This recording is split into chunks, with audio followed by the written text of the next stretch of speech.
Odyssey, continued, Book 1.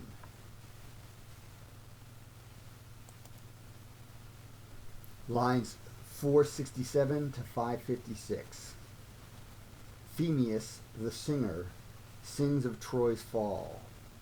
But this makes Penelope sad, and she asks the singer to stop.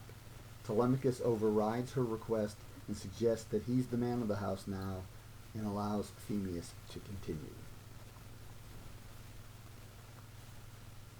Telemachus replied to Athena, "You, O fair guest, a friend's heart in your speech, as well expressed as might a father serve to inform his son, at which sure place have in my memory one, abide yet, though your voyage calls away, that having bathed and dignified your stay with some more honor, you may yet beside delight your mind by being gratified with some rich present taken in your way, that as a jewel your respect may lay up in your treasury bestowed by me, as free friends use to guests of such degree.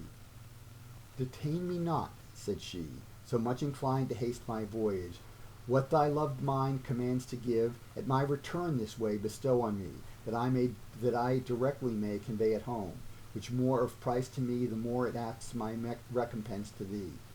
This said, away grey-eyed Minerva flew, like to a mounting lark, and did endue his mind with strength and boldness, and much more made him farther long than before, and weighing better who his guest might be.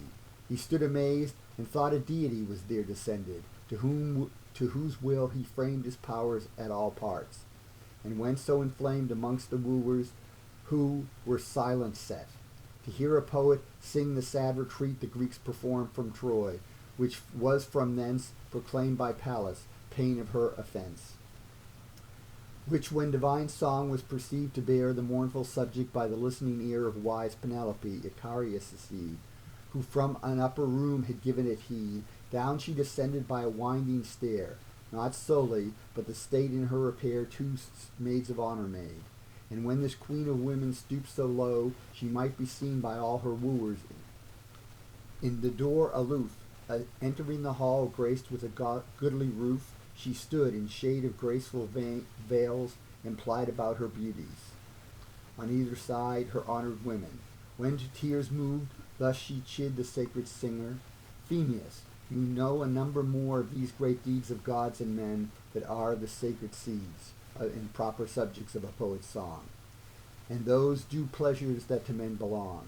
Besides, these facts that furnish Troy's retreat, sing one of those to these, that round your seat they may with silence sit, and taste their wine. But cease this song, that through these ears of mine conveys deserved occasion to my heart of endless sorrows, of which the desert in me unmeasured is past all these men. So endless is the memory I retain, and so desertful is that memory of such a man as hath a dignity so broad it spreads itself through all the pride of Greece and Argos." To the queen replied inspired Telemachus, "Why thus envies my mother him that fits societies with so much harmony, to let him please his own mind in his will to honor these?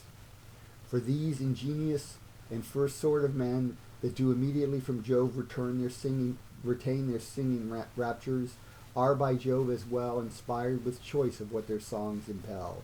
Jove's will is free in it, and therefore theirs. Nor is this man to blame that the repairs the Greeks make homeward sings, for his fresh muse men still most celebrate that sings most news, and therefore in his note your ears employ.